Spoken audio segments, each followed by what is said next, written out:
सर्वप्रथम सर्व स्वामी भक्तांचे पुन्हा एकदा खूप खूप मनापासून स्वागत आहे. स्वामी भक्तांनो, आज आपण जो अनुभव बघणार आहोत तो खूप सुंदर आहे. त्यामुळे हा अनुभव अगदी शेवटपर्यंत प्रत्येक स्वामी भक्ताने बघावा. चला तर मग ताईंच्या शब्दात अनुभवाला सुरुवात करूया. तत्पूर्वी तुम्ही जर चॅनलवर नवीन असाल तर सबस्क्राईब करायला विसरू नका, कारण असेच रोज स्वामींचे नवीन नवीन अनुभव या चॅनलवरती येत असतात. ताई म्हणतात, सर्वप्रथम सर्वांना श्री स्वामी समर्थ.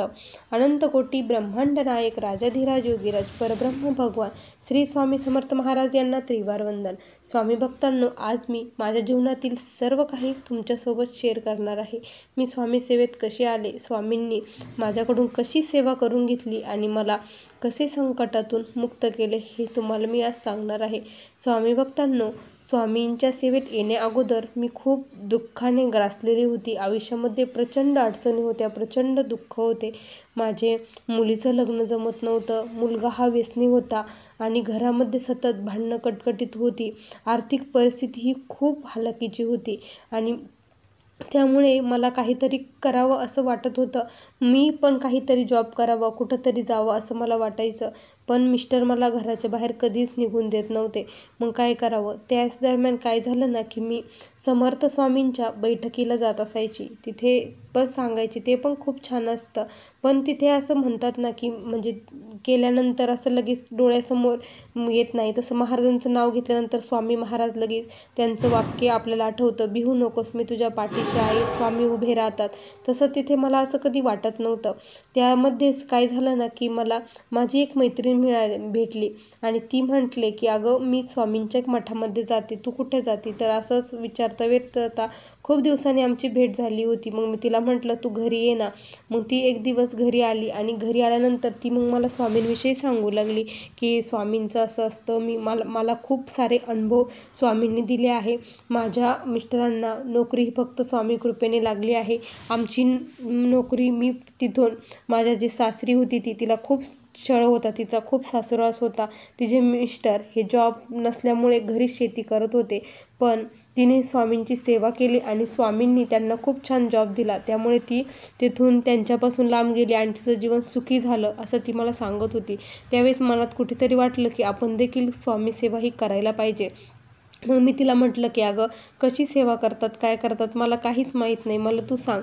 ती म्हणे, अगं काही नाही, फक्त 3 अध्याय, 11 माळी आणि तारक मंत्र एवढीच सेवा तू कर, बघ तुझ्या आयुष्यात खूप सारे चेंजेस होतील.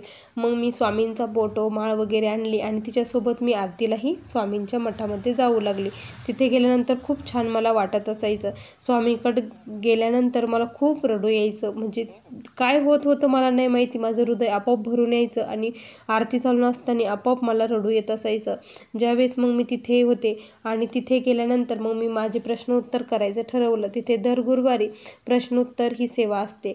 मग मी प्रश्नोत्तर करण्यासाठी गेले आणि माझा प्रश्न लिहून दिला.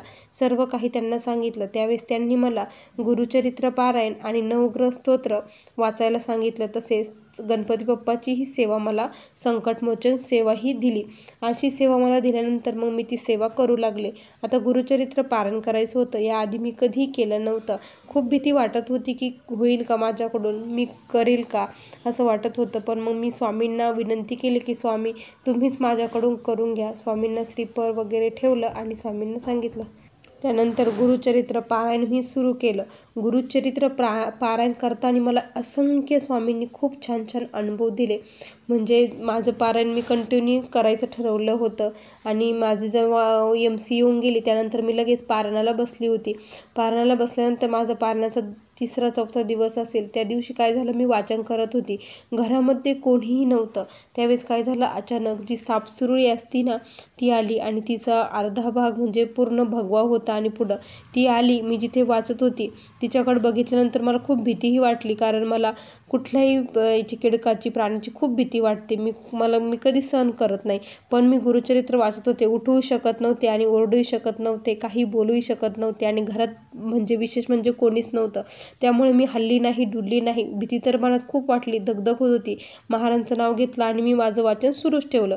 मग ती हळूहळू माझ्याकडे पुढे येऊ लागली आणि पुढे आली. त्यानंतर तिने काय केलं, की एक गोल राऊंड मारला. ती माझ्या गोल राऊंड मारल्यानंतर मी अशी बसलेली होती. पाठीमागे भिंत होती, त्या भिंतीवरती माझ्या पाठीमागे बराच वेळ ती बसलेली होती. मला खूप भीती वाटत होती आणि माझं वाचनही चालू होतं. मी उठूही शकत नव्हती, त्यामुळे मग वाचन कंटिन्यू चालूच ठेवलं. ती पाठीमागं गेली, त्यानंतर ती पुढे आली. पुढे आल्यानंतर मग माझा जेव्हा अध्याय चालू झाला, पुढे आली ती आणि ते ग्रंथ आहे त्या ग्रंथाच्या खाली गेली. आता मी म्हटलं की ही इथंच बसलेली आहे, ग्रंथामध्येच गेलेली आहे. काय म्हटलं आता हे काय करावं. मग मी पटपट कसं तरी वाचन केलं. त्या दिवशी माझं वाचनात मनच लागलं नाही, कारण खूप भीती वाटत होती मला प्रचंड भीती वाटते. मी अक्षरशः पालीला देखील खूप घाबरते. आणि मग मी पटपट वाचन केलं आणि म्हटलं आता वाचन झाल्यानंतर तिला पहिलं झाडूनी बाहेर काढावं असं माझ्या मनात आलं. आता ग्रंथही उचलू शकत नव्हती, ती पाटाखाली गेलेली होती हे माहीत होतं. मी अलगद थोडासा पाट वरती केला, तर बघितलं तर तिथं ती नव्हती आणि मला ती जातानाही कुठं दिसली नाही. मग ती कुठे गेली हाच विचार मी करू लागले. मी सर्वत्र घरभर शोधलं, पण मला त्यानंतर ती कुठेच दिसली नाही. त्यावेळेस मग मी स्वामींची माफी मागितली. स्वामी मला माफ करा, तुम्हीच माझी परीक्षा घेण्यासाठी आला होतात असं वाटत होतं.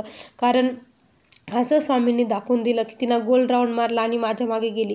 भिवू नकोस, मी तुझ्या पाठीशी आहे. स्वामींनी त्यावेळेस मला त्याच वेळेस सांगितलं होतं. त्यावेळेस क्लिक झालं, मला कळालं. मग स्वामींना म्हटलं की स्वामी माफ करा, मी तुम्हाला ओळखू शकले नाही, तुम्हीच मला दर्शन देण्यासाठी आलं होता. मी ऐकलं होतं गुरुचरित्र पारायण जो करतो ना त्याला दत्त महाराज कुठल्या ना कुठल्या रूपामध्ये दर्शन देतात. मला त्यावेळेस पहिल्या पारायणात दर्शन झालं, हे खूप छान वाटलं. त्यानंतर दुसरंही पारायण झालं. तिसऱ्या पारायणामध्ये माझे जे काही प्रश्न होते ते सर्व प्रश्न हे मार्गी लागलेले होते. खूप छान वाटत होतं आणि मी अक्षरशः 3ला सकाळी उठायचे, दिवसभर काम करायचे, वाचन करायचे, पण मला आळस जांभळी अजिबात येत नसायची. इतकी मी पॉझिटिव्हिटीने भरली होती ना, इतका उत्साह होता, इतकं छान वाटायचं आणि कंटिन्यू मुखामध्ये श्री स्वामी समर्थ नामाचा जयघोष चालू असायचा. आता मी मठामध्ये कुठलीही सेवा असो, काहीही असो, गेल्याशिवाय राहत नाही. स्वामी महाराज माझ्याकडून करून घेतात. स्वामी कृपेने माझे सर्व प्रश्न सुटले, सर्व काही व्यवस्थित झालं. माझं जे मुलाचं व्यसन होतं ते देखील पूर्णपणे बंद झालं. त्यासाठी मला रुद्राची सेवा देण्यात आली होती.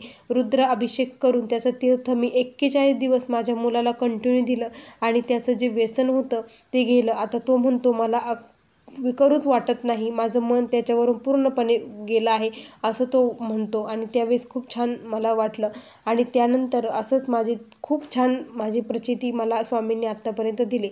दिव्यामध्ये देखील खूप छान छान फुलं देखील तयार होतात. आणि माझी जी मावस बहीण आहे ना, तिच्या मिस्टरांना देखील खूप म्हणजे ते आजारी होते, तिला काय करावं काही कळत नव्हतं. तिला मी सांगितलं की तू देखील स्वामींची सेवा कर, तारक मंत्राचं तीर्थ त्यांना रोज दे, बघ त्यांच्या प्रकृतीत आराम पडेल. डॉक्टरांनी पूर्णपणे सांगितलं होतं की यांची गॅरंटी आम्ही अजिबात देऊ शकत नाही, हे फक्त 2-3 दिवसाचे सोबते आहे असंच डॉक्टरांनी सांगितलं होतं. पण मी तिला सांगितलं आणि तिने स्वामींना कळकळून विनंती केली आणि तारक मंत्राचं तीर्थ त्यांना दिलं आणि आज तुम्ही विश्वास करणार नाही, ते ठणठणीत एकदम बरे आहेत. डॉक्टर देखील म्हटले की हे फक्त देवाची कृपा तुमच्यावरती झाली आहे, कारण असं होऊ शकत नाही की पेशंट एवढं ठणठणीत बरं होऊ शकतं. आज ते पूर्णपणे बरे आहेत, ही फक्त स्वामींची कृपा आहे. फक्त अंतःकरणापासून स्वामींना हाक मारा, स्वामींची सेवा करा, स्वामी तुमच्या सर्व इच्छा ह्या पूर्ण करणार म्हणजे करणार. असा मला आलेला हा छोटासा अनुभव होता. श्री स्वामी समर्थ. बघा स्वामी भक्तांनो, किती सुंदर अनुभव या ताईंना दिला. खरंच ताई खूप छान अनुभव होता. तुम्हाला या ताईंचा अनुभव कसा वाटला नक्की कमेंटमध्ये कळवा. पुन्हा भेटूया अशा सुंदर अनुभवासोबत. तोपर्यंत सर्व स्वामी भक्तांना श्री स्वामी समर्थ. जय जय स्वामी समर्थ. श्री गुरुदेव.